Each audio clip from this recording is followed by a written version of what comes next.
Насловна страна на денешниот дневник. Семејства од Украина пристигнаа во Охрид и Струга бегајќи од ужасот на војната. Државниот инспекторат за животна средина побара од Струшкото обвинителство покренување кривична постапка за палењето на трската кај калишта. Со ангажирање приватна фирма општина Охрид ќе го решава проблемот со кучињата скитници до изградба на стационар.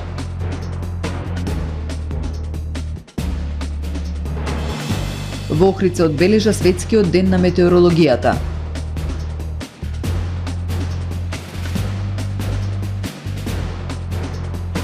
Визер ги отвора укинатите и воведува нови линии од Охридскиот аеродром.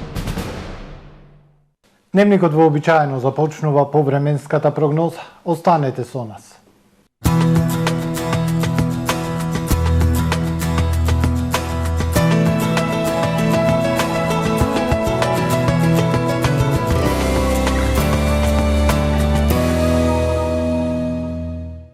Во Охрид денес свежо утро, а во текот на денот сончево и потопло време со пораст на дневните температури на максимални 12 степени Целзиусови, во текот на ноќта кон четврток ведро и потопло. Во четврток над најголем дел од Европа претежно сончево и невообичаено топло време. На Пиринејскиот полуостров зголемена облачност која ќе донесе нестабилно време и врнежи од дожд. На Балканскиот полуостров утре времето претежно сончево и многу топло со пораст на температурите, максималните дневни од 17 до 20 степени Целзиусови. Во Македонија во четврток свежо утро со утрински температури во интервал од -4 до +3 степени. Во текот на денот сончево, ветровито и потопло со северозападен и североисточен ветер. Максималните дневни температури во земјава од 12 до 21 степен Целзиусов. Во Охрид во четврток сончево и топло време со североисточен ветер, минималната 1, дневната 15. Во петок сончево и топло, дневна температура до 16 степени, а во сабота сончево со локална облачност и температура до 15 степени. Во недела не очекува умерено облачно време. Ке има повремени сончеви периоди, а попладне и вечерта услови за врнежи од дожд. Минималната 4, дневната 14 степени Целзиусови.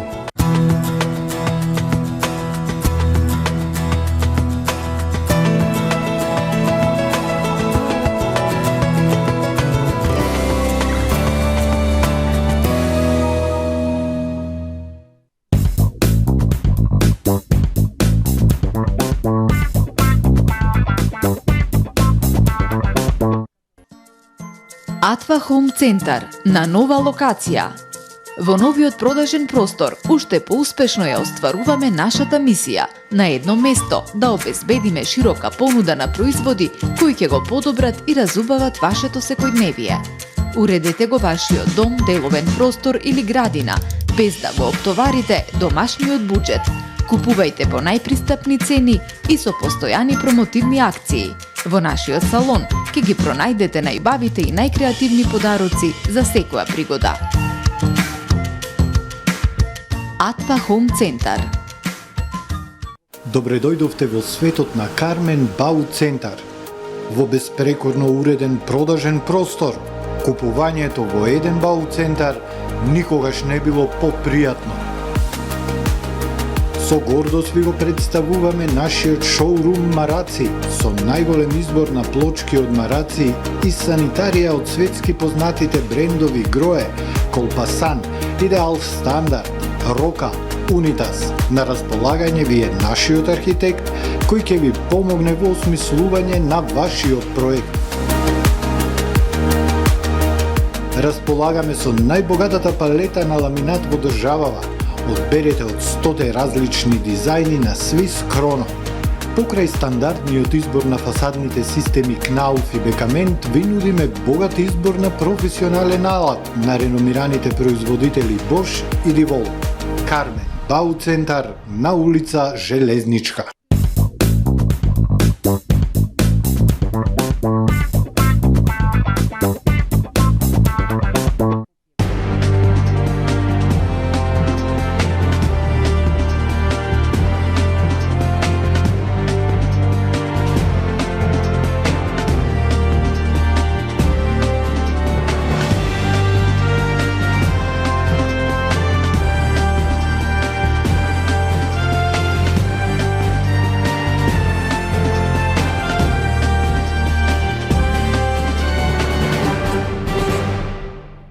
Добар ден, прво издание на Дневникот на ТВМ телевизија. Две семејства од Украина пристигнаа во Охрид и Струга. Едното од Запорожје со 5 малолетни деца, а другото од Полтава со 3 деца и 2 миленичиња. И напуштија своите домови, оставајќи се зад себе. Преплашени и загрижени ни солзи раскажуваат за ужасот кој се случува во нивната земја. Пристигнаа првите семејства од Украина во Охрид и Струга. 7-членото семејство Орловскаја од Запорожје ја оставија сопствената куќа и бизнисот кој го граделе со години за денес да се бегалци далеку од татковината. Владимир и Марија со своите 5 деца, од кои најмалото има само 1 месец, а најголемото 11 години, живееле во близина на аеродромот во Запорожје, каде се слушале пукотници и бомбардирање од првиот ден на руската инвазија. Им се тресала целата куќа, а по улиците шетале луѓе со оружје. Во страв спакувале една торба облека и одлучиле да избегаат во западна Украина, каде останале една недела и помагале на бегалци како волонтери. Но кога и во тој дел одекнувале сирените за војни напади, одлучиле да ја напуштат татковината. Да, мы оставили ключи своим соседям. Заминавме со една торба, оставивме се зад себе, оставивме клуч од нашата куќа на соседите за да може да им послужи на други бегалци да преспијат и да се засолнат. Лани бевме како туристи во Албанија, Бугарија, Романија, Црнагора, Македонија. Во тоа патување најмногу ни се допадна Македонија и затоа дојдовме тука, затоа што се чувствуваме убаво овде. Сакаме да живееме во православна земја, во убава земја со убава природа. Моментално бесплатно се сместени во хотел во Струга, затоа им помогнале волонтери од Албанија. За сега имаат малку финансии, но ќе им биде потребна помош. Децата им учат онлайн по украинска наставна програма, но би сакале да ги пуштат на некој спорт, танцување и слично. Сакаат да најдат работа. Таа е докторка и водела грижа за бремени жени. Сопругот работел финансии. У нас было чутно с першого. Нашата куќа е во близина на аеродромот. Од првиот ден слушаме бомбардирање. Одлучивме да го напуштиме и домот и бизнисот. Загрижени за своите деца на 15 март ја напуштивме татковината. Семејството Косиченко од Полтава со своите 3 деца и милениците куче и маче ја напушти Украина. Денес се сместени во Охрид поради бомбардирањето во Харков, кој е на 100 километри од нивниот дом. 10 денови живееле во подрум. Како се влошувала состојбата, одлучиле со евакуациониот воз да го напуштат родното огниште. Со солзи раскажуваат за хоророт кој го доживеале. У Львові ми не змогли потрапити. Сакавме да заминеме во Полска, но таму беше хаос. 3 дена се чекаше да се патува со евакуациониот воз. Со волонтерски автобус стигнавме до Полска, каде останавме 19 дена, но поради големиот број бегалци таму поскапеа кириите за станови од $1,000 за 1 месец. Во еден ден побаравме сместување во 80 станови кои се издаваа, но цените беа прескапи и ни бараа да уплатиме за 3 месеци однапред. Овде најдовме сместување за 2 месеци и плативме €500. На двете семејства со 8 деца потребна им е финансиска помош и помош во облека и храна. Сите тие денес живеат во надеж дека војната наскоро ќе заврши и набрзо ќе се вратат во сопствената татковина. Државниот инспекторат за животна средина побара од Струшкото обвинителство да покрене кривична постапка за палење на трската на Охридското крајбрежје. Инспекторите извршиле вонреден надзор на потекот помеѓу Струга и Калишта по претходно добиена медиумска информација за опожарување на трските. Државниот инспекторат за животна средина до јавното обвинителство во Струга поднесе барање за покренување кривична постапка против непознат сторител за сторено кривично дело загадување на животната средина и природата. Државниот инспекторат на 17 март извршил вонреден инспекцијски надзор по претходно добиена медиумска информација за опожарување на трските во Охридското езеро во близина на село Калишта, Струшко. Во надзорот учествувале државен инспектор за заштита на природата и државен инспектор за животна средина од канцеларијата во Охрид.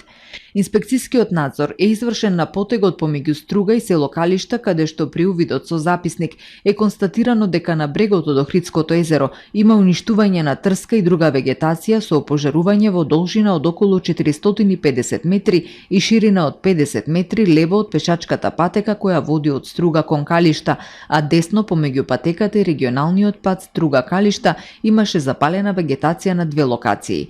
Дел од изгорената трска и вегетација не е опожарена пред временскиот период кога е извршен надзорот, бидејќи има појава на обновување, односно раст на нова вегетација. Опожарената трска беше на средината од Струга и село Калишта, информираат од инспекторатот.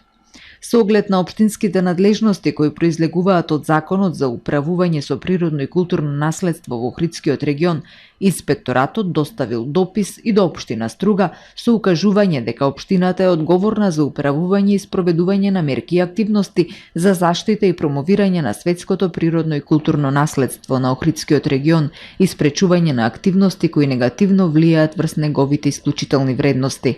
Општина Струга, како имател на светско природно наследство, е одговорна за одржување, чување, почитување и правилно користење на културното и природното наследство и треба да постави знак за светско наследство и да презема мерки кои произлегуваат од планот за управување со Охридскиот регион, посочуваат од Државниот инспекторат за животна средина. Расте бројот на кучиња скитници и пријави за напад и каснувања на граѓани. Југозападниот плански регион најавува решавање на проблемот со изградба на 2 стационари во Охрид и Кичево, каде ќе се згрижуваат кучињата од сите 9 општини. Од јавното предпријатие Охридски комуналец вела дека во тек е тендерска постапка за избор на фирма за хуман третман на кучињата скитници. Расте бројот на кучи на скитници и напади врз граѓани во Охридско Струшко.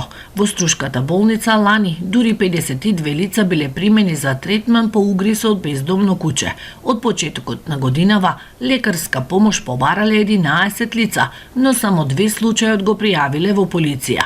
На подрачјето на Охрид лани пријавени се вкупно 25 каснувања од бездомно куче, при што во 6 од нив повредени се малолетни лица.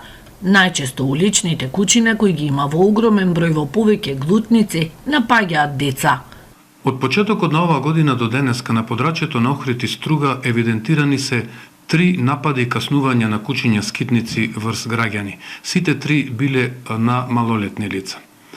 Во текот на минатата 2021 година на подрачјето на Струга евидентирани и пријавени се 39 напади на кучиња скитници, од кои 6 напади биле врз малолетни лица. Со години се најавува стационар за хуман третман на бездомните животни, контрола на популацијата со стерилизација и кастрација, но до денес не е изграден. Советот на Југозападниот регион најавува заедничко меѓуопштинско решавање на проблемот со изградба на 2 стационари во Охрид и Кичево за сите 9 општини. Во Кичево има стационар веќе и во Охрид се гради стационарот. Ќе се договориме, вчера беше и Пецаков тука, беа и од Кичево. Ке видиме како, ако има простор и ние финансиски да помогнеме, и истите да ги средиме, ќе биде добро. Од јавното предпријатие Охридски комуналец велат дека во тек е тендерска постапка за избор на фирма за хуман третман на кучината скитници, за благосостојба на животните, третмани против паразити, вакцинација, соодветно одбележување, стерилизација, кастрација и носење во прифатилиште, за да се стопира размножувањето и намалување на популацијата во нормални граници. Согласно планот за јавни набавки, за оваа намена предвидени се 500.000 денари. Прифатилиштето во претходното време беше предвидено да биде во Маутске, меѓутоа заради административни и правни пречки не е возможно добивање на дозвола од Агенција за храна и ветеринарство за отворање на прифатилиште. Таа причина бевме принудени да објавиме тендер за хуман третман на кучиново кој подразбира ветеринарни услуги и прифатилиште. Секое физичко лице на кое му е причинета штета од угриз на бездомно куче, согласно законот има право на надоместна штета, а одговорна е општината. На пригодна свеченост денес градоначалникот Кирил Пецаков го потпиша договорот за кофинансирање на проекти во рамки на програмата ЕУ за општините и прекугранична соработка. Општина Охрид преку програмата ЕУ за општините го реализира проектот Охрид Go, кој е во вредност од над 700.000 евра, а партнери на проектот се Општина Воден од Грција и Stellar Solutions од Скопје. Договори за соработка потпишаа 19 општини, од кои 8 општини во рамки на програмата ЕУ за општините, а 11 општини во рамки на програмата за прекугранична соработка. По завршување на свеченоста се одржа и панел дискусија на тема општинската дигитализација и прекуграничните предизвици за локалните власти и поглед на ИПА-3. Одбележан светскиот ден на метеорологијата во Охрид, во дворот на метеоролошката станица, беше откриена статуетка на Божицата Весна, а беа доделени признанија за вработените во Управата за хидрометеорологија на Македонија. Светската метеорологија годинава посветена е на навременото предупредување за рана акција во спречување на временските непогоди. Македонските метеоролози го одбележаа светскиот ден на метеорологијата. Домаќин на централниот настан беше главната метеоролошка станица во Охрид. Ивица Тодоровски, директорот на УХМР, на одбележувањето потсети на нивното значење во следењето и изработувањето на успешни прогнози и на времените предупредувања што водат кон рана акција за намалување на ризикот од катастрофи. Успешноста на ваквите прогнози и предупредувања се од директна зависност од прецизните и континуирани метеоролошки мерења во мрежата на метеоролошки станици, но уште повеќе зависат од современите далечински сателитски и радарски информации. Токму затоа, УХМР во 2018 година изврши значителна надградба и осовременување на постоечките радарски системи. Понатаму се учествува во Европската програма на EUMETNET Метеоалармот. УХМР на едноставен начин известува за можни екстремни временски непогоди. Почетоците на метеорологијата во земјава датираат од 1891 година, а во Охрид од 1923, додека од 1945 метеоролошката станица е на сегашната локација на Дебој. Даниела Илиоска, раководителка на Охридската метеоролошка станица, по повод одбележувањето на светскиот ден на метеоролозите, изработи статуетка посветена на Slovenската Божица на пролета Весна, која беше свечено откриена во дворот на станицата.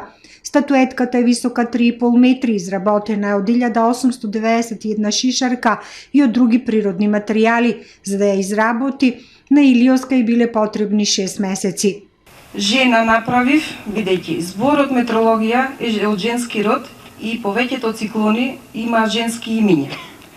На жената е доволно еден лош збор па да се разлути, исто така и на времето му е доволно една негативна честичка за да се растори и да се соберат облаци да предизвикаат невреме.